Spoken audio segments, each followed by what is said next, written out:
प्रिय साथियों, नमस्कार। मैं संजू कुमारी सरोज आप सभी का सरोज संपदा चैनल पर सहृदय स्वागत करती हूँ। जैसा कि आपको यूट्यूब के थंबनेल से ज्ञात है कि आज हम सभी यूजीसी नेट के फर्स्ट पेपर का हायर एजुकेशन पर अति नवीनतम PYQ जो आपको वर्ष 2023 का है सटीक प्रश्नोत्तरी को समझा जाएगा। मैं पिछले 20 वर्षों से बिहार सरकार के शिक्षा विभाग में कार्यरत हूँ। कार्य का दायित्व अब तक ऑफलाइन में ही रहा है। अब मेरी यह कोशिश रहेगी कि ऑनलाइन भी कुछ जानकारी अपने नए एवं पुराने साथियों से साझा करती रहूं। तो ज़्यादा देर ना करते हुए शुरू किया जाए। जैसा कि आप स्क्रीन पर देख रहे हैं, यह पार्ट 8 है जो प्रैक्टिस सेट के रूप में है और अति महत्वपूर्ण सटीक प्रश्नोत्तरी होगी बाइलिंगुअल रूप में, जो 2024 के लिए बहुत ही महत्वपूर्ण होगा। तो प्रश्न को देखा जाए। प्रश्न संख्या 1 हमारा है, उच्च शिक्षा में अनुदेशन के माध्यम के संबंध में राधाकृष्णन आयोग की निम्न में से कौन सी अनुशंसाएं थी? ए, उच्च शिक्षा का माध्यम क्षेत्रीय भाषाएं होनी चाहिए। बी, संघीय भाषाओं में वैज्ञानिक व तकनीकी शब्दावली तैयार करने के लिए तत्काल कदम उठाए जाने चाहिए। सी, सभी संघीय भाषाओं को अनिवार्य रूप से देवनागरी में लिखा जाना चाहिए। डी, अंतर्राष्ट्रीय व वैज्ञानिक शब्दावली के शब्दों का परिहार किया जाना चाहिए। ई, भारत में उच्च शिक्षा क्षेत्र से अंग्रेजी को तत्काल बहिष्कृत कर देना चाहिए। 1. Which of the following were the recommendations of the Radhakrishnan Commission regarding medium of instruction in higher? A, the medium of higher education should be in regional language. B, immediate steps should be taken to prepare scientific and technical terminologies in federal language. C, all the federal language must be written in Devanagari script. D, international and scientific terminologies words should be avoided. Choose the correct answer from the options given below. A, B and C only. B, B, C and D only. C, C, D and E only. D, A, D and E only. आपको सही उत्तर बताना है A, B और C से। तो हमारा प्रश्न है, उच्च शिक्षा में इन हायर एजुकेशन अनुदेशन के माध्यम इंस्ट्रक्शन राधाकृष्णन आयोग से क्या क्या अनुशंसाएं थी? राधाकृष्णन आयोग आपको स्वतंत्रता प्राप्ति के बाद 1948 में गठन किया गया। यह आपको घुमा फिरा कर प्रश्न पूछता है। लोकतंत्र एवं आत्मविश्वास के लिए प्रशिक्षण एवं वर्तमान के साथ अतीत की समझ विकसित करना, यह राधाकृष्णन आयोग की अनुशंसा थी। विश्वविद्यालयों में 3000 से अधिक एवं महाविद्यालयों में आपको 1500 से अधिक छात्र की संख्या नहीं होनी चाहिए। दूसरा अनुशंसा को ध्यान रखने योग्य है कि इन्होंने कहा कि वर्ष में 180 दिन कार्य दिवस की संख्या होनी चाहिए। इसको भी आप ध्यान में रखेंगे। तो हमारा ऑप्शन है ए, उच्च शिक्षा का माध्यम क्षेत्रीय भाषाएं होनी चाहिए। यह कथन आपका सही है। बी, संघीय भाषाओं में वैज्ञानिक व तकनीकी शब्दावली तैयार करने के लिए तत्काल कदम उठाए जाने चाहिए। यह कथन भी आपको सही है। इमीडिएट सी, सभी संघीय भाषाओं को अनिवार्य रूप से देवनागरी में लिखा जाना चाहिए। यह कथन भी आपको सही है। अंतर्राष्ट्रीय व वैज्ञानिक शब्दावली के शब्दों का परिहार किया जाना चाहिए। वैज्ञानिक शब्दावली, टर्मिनोलॉजी, यह कथन गलत है। भारत में उच्च शिक्षा क्षेत्र से अंग्रेजी को तत्काल, इमीडिएट इंग्लिश को अवॉइड कर देना चाहिए। यह कथन गलत है। इस प्रकार हमारा सही ऑप्शन है ए, बी और सी। ए ऑप्शन में हमारा सही उत्तर है ए, बी और सी। उत्तर का मिलान कर लेते हैं। यह रहा सही उत्तर ए, बी एंड सी। प्रश्न संख्या 2 की ओर। प्रश्न संख्या 2 हमारा है, भारतीय स्वाधीनता से पहले निम्नलिखित संस्थानों में से किसकी स्थापना की गई थी? 2. Which of the following institutions was established before Indian independence? A. ICSSR, B. AICTE, C. ICHR, D. ICPR। आपको सही उत्तर बताना है ए, बी, सी और डी से। तो भारतीय स्वाधीनता से पहले यानी आजादी के पूर्व किन संस्थानों की स्थापना की गई थी? हमारा सही उत्तर है आपका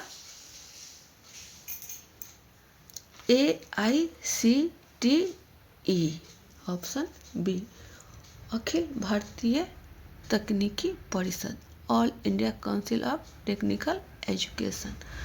इसके उत्तर का मिलान कर ले। ये रहा हमारा सही उत्तर AICTE।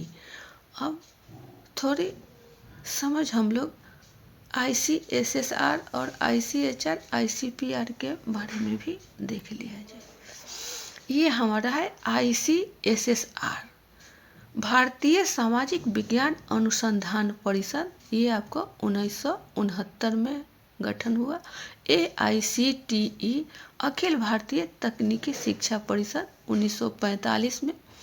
ICHR, भारतीय ऐतिहासिक अनुसंधान परिषद, 1972 में।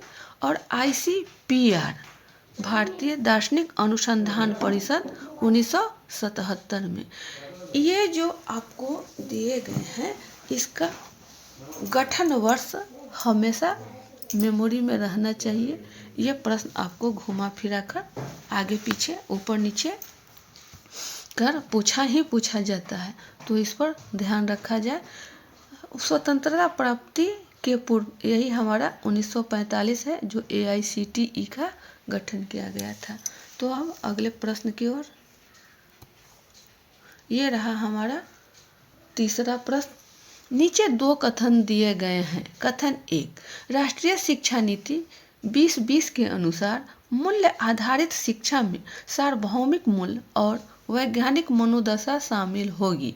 कथन 2, राष्ट्रीय शिक्षा नीति दस्तावेज के अनुसार मूल्य आधारित शिक्षा में जीवन कौशल और संवैधानिक मूल्य शामिल नहीं किए गए। Given below are 2 statements. Statement 1, according to NEP 2020, value-based education shall include universal values and scientific temper. Statement 2, value-based education did not include life skill and constitutional values as per the NEP document. In the light of the above statement, choose the correct answer from the options given below. A, both statement 1 and statement 2 are true. B, both statement 1 and statement 2 are false. C, statement 1 is true but statement 2 is false. D, statement 1 is false but statement 2 is true. आपको सही उत्तर बताना है A, B, C और D से। तो कथन हमारा है, राष्ट्रीय शिक्षा नीति 2020 के अनुसार मूल्य आधारित शिक्षा में सार्वभौमिक यूनिवर्सल वैल्यूज और वैज्ञानिक मनोदशा शामिल होगी एंड साइंटिफिक टेम्पर। यह कथन आपका सत्य है। कथन 2 है, राष्ट्रीय शिक्षा नीति दस्तावेज के अनुसार मूल्य आधारित शिक्षा में जीवन कौशल और संवैधानिक मूल्य शामिल नहीं किए गए। ऐसा कुछ नहीं है, शामिल किया गया है, यहाँ नहीं लिखा हो। यह कथन आपका गलत है। इस प्रकार कथन 1 सही है और कथन 2 गलत है। ऑप्शन हमारा होगा C, statement 1 is true but statement 2 is false. सही उत्तर का मिलान कर लेते हैं। ये रहा हमारा सही उत्तर, statement 1 is true but statement 2 is false. अगले प्रश्न की ओर। यह रहा चौथा प्रश्न, अकादमिक निष्ठा के संवर्धन यूजीसी अधिनियम 2018 के अनुसार सांस्थानिक अकादमिक निष्ठा पैनल में होंगे। 4. According to UGC regulations 2018 on promotion of academic integrity, the institutional academic integrity panel will consist of A. 2 members, B. 3 members, C. 4 members, D. 5 members। आपको बताना है सही उत्तर क्या है, A, B, C और D से। तो अकादमिक निष्ठा के संवर्धन यूजीसी अधिनियम मतलब यूजीसी रेगुलेशन लगा हुआ है उसमें 2018 का, तो इसका सही उत्तर है आपका 4 मेंबर्स, ऑप्शन सी। सही उत्तर का मिलान कर लेते हैं। ये रहा हमारा ऑप्शन सी 4 मेंबर्स। अब अगले प्रश्न की ओर। ये रहा प्रश्न संख्या 5। नीचे 2 कथन दिए गए हैं। कथन 1, प्राचीन काल में नालंदा ने तर्कशास्त्र के क्षेत्र में महानतम व सर्वाधिक शानदार उपलब्धियां प्राप्त की। कथन 2, नालंदा में प्रत्येक प्रोफेसर के पास केवल एक विषय का ही प्रभाव होता था। Statement 1, in ancient times Nalanda attend greatest and most brilliant achievements in the field of logic. Statement 2, each professor in Nalanda had charge of one subject only. In the light of the above statements, choose the correct answer from the options given below. A, both statement 1 and statement 2 are true. B, both statement 1 and statement 2 are false. C, statement 1 is true but statement 2 is false. D, statement 1 is false but statement 2 is true। आपको चयन करना है A, B, C और D से। हमारा कथन 1 है कि प्राचीन काल में नालंदा ने यानी नालंदा यूनिवर्सिटी, नालंदा यूनिवर्सिटी की स्थापना आपको 5वीं शताब्दी में कुमारगुप्त प्रथम के द्वारा करवाया गया था। यहाँ शिक्षा का बड़ा केंद्र था, शिक्षा का बड़ा केंद्र था। यहाँ पर आपको तर्कशास्त्र, धर्मशास्त्र, दर्शन शास्त्र, राजनीति शास्त्र विषय की शिक्षा प्रदान की जाती थी।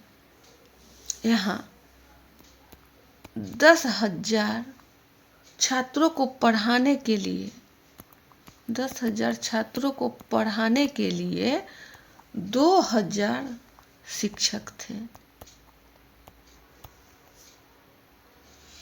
इस प्रकार हमारा पहला कथन सही है और नालंदा में प्रत्येक प्रोफेसर के पास केवल एक विषय का ही प्रभाव होता था। यह कथन भी आपको सही है। इस प्रकार कथन 1 और कथन 2 दोनों सही है। हमारा ऑप्शन ए होगा, both statement 1 and statement 2 are true. अब अपने उत्तर का मिलान कर लेते हैं। ये रहा हमारा option A, both statement 1 and statement 2 are true. अब अगले प्रश्न की ओर। प्रश्न संख्या 6 हमारा है, हंटर आयोग ने निम्न में से किसके लिए सरकारी समर्थन वापस लिए जाने की अनुशंसा की थी? ए. महाविद्यालयी शिक्षा, बी. वयस्क शिक्षा, सी. नैतिक शिक्षा, डी. प्राथमिक शिक्षा। 6. The Hunter Commission recommended the withdrawal of government support to A. Collegiate education, B. Adult education, C. Moral education, D. Primary education। आपको बताना है ए, बी, सी और डी से। तो हंटर कमीशन का गठन आपको 1882 में आया। हंटर कमीशन, ये आपको ध्यान रखना है, 1882 में। उस समय आपको हंटर महोदय द्वारा जो 1854 में वुड डिस्पैच द्वारा जो शिक्षा के संदर्भ में बातें की गई थी, उसका ही शिक्षा के क्षेत्र में प्रगति का मूल्यांकन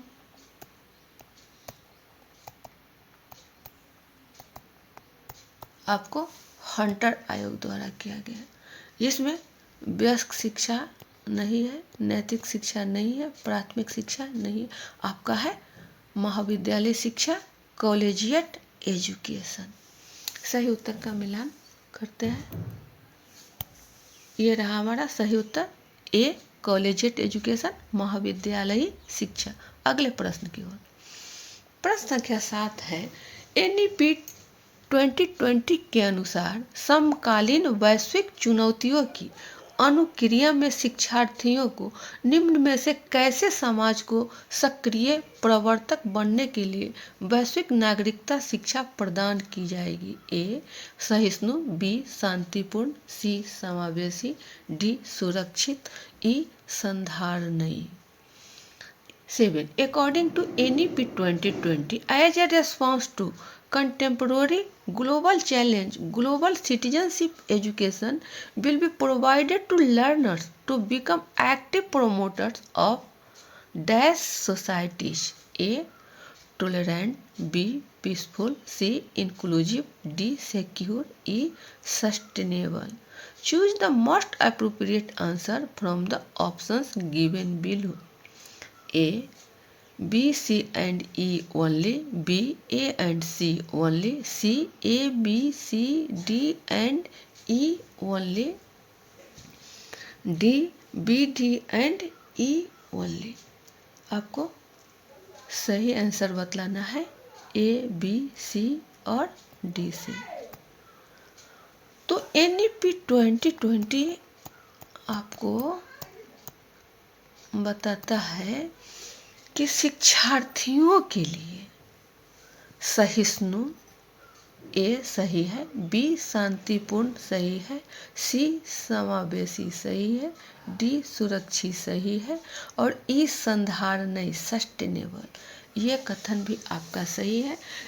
पांचों ऑप्शन पांचों ए बी सी डी ई सही है, जो आपको ऑप्शन सी में है A B C D and E. इस प्रकार हमारा ऑप्शन सी है। सही उत्तर का मिलान कर लिया जाए, option C A B C D and E. अब अगले प्रश्न की ओर।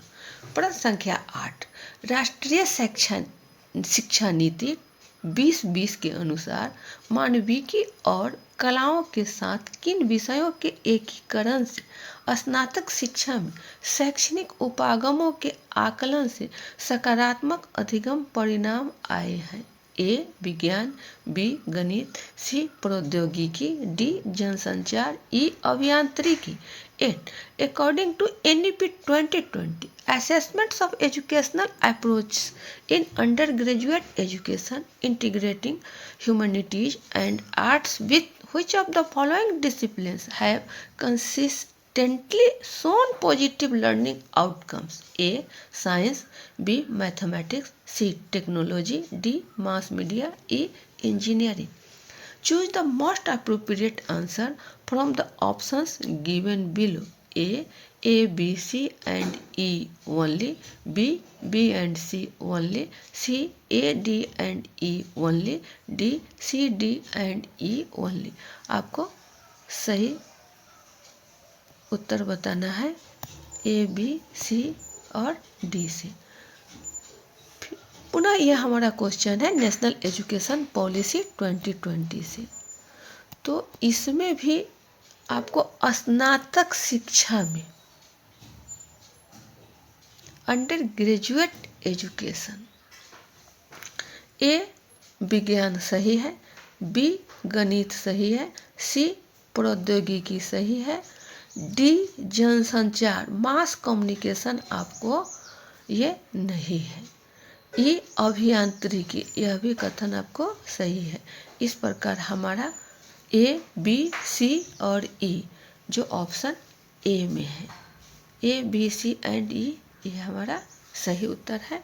मिलान कर लिया जाए, ये हमारा सही आंसर है ए ऑप्शन से, A, B, C and E only. अगले प्रश्न की ओर। प्रश्न संख्या 9, भारत में निम्नलिखित प्रकार के विश्वविद्यालयों में से कौन से न्यूनतम संख्या में है? न्यूनतम संख्या, ए राज्य विश्वविद्यालय, बी निजी विश्वविद्यालय, सी मानित विश्वविद्यालय, डी केंद्रीय विश्वविद्यालय। 9. Which of the following types of universities is the sorry in number in India? sorry.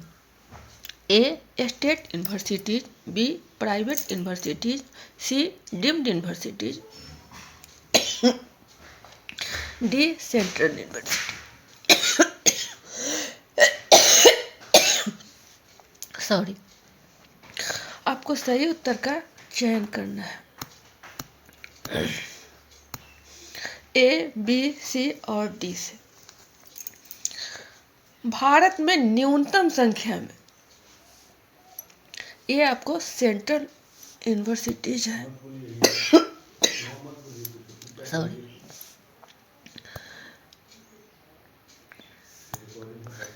केंद्रीय विश्वविद्यालय सेंट्रल यूनिवर्सिटीज, इसकी संख्या आपको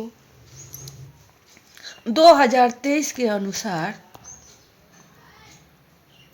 सबसे कम है 54।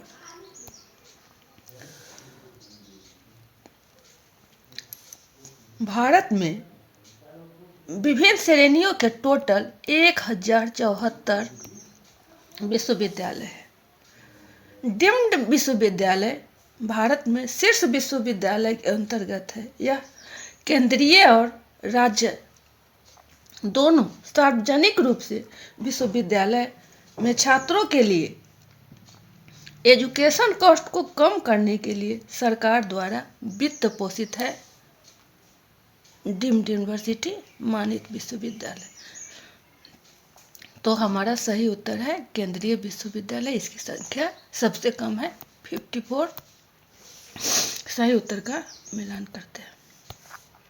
यह रहा हमारा सही उत्तर सेंट्रल यूनिवर्सिटीज। अगले प्रश्न की ओर। प्रश्न संख्या 10, राष्ट्रीय व्यावसायिक शिक्षा एवं प्रशिक्षण परिषद NCVET निम्नलिखित में से किसके अधीन है? ए शिक्षा मंत्रालय, बी विश्वविद्यालय अनुदान आयोग, सी कौशल विकास और उद्यमिता मंत्रालय, डी अखिल भारतीय तकनीकी शिक्षा परिषद। 10 national council for vocational education and training NCVET is under a ministry of education, B university grants commission, C ministry of skill development and entrepreneurship, D all India council for technical education. आपको सही उत्तर बताना है A, B, सी और D से। तो आपका राष्ट्रीय व्यावसायिक शिक्षा एवं प्रशिक्षण परिषद NCVET मतलब वोकेशनल एजुकेशन, यह आपको कौशल विकास और उद्यमिता मंत्रालय के अंतर्गत है। Ministry of skill development and entrepreneurship ship. Option C सही है। उत्तर का मिलान करते हैं। यह रहा हमारा सही उत्तर, ministry of skill development and entrepreneurship, कौशल विकास और उद्यमिता मंत्रालय। अब वीडियो ज़्यादा लंबा न बने तो सेशन को बाइंड अप किया जाता है और अगले सत्र के लिए पुनः हम सब अच्छे अच्छे प्रश्न के साथ उपस्थित होंगे। तब तक के लिए जय हिंद।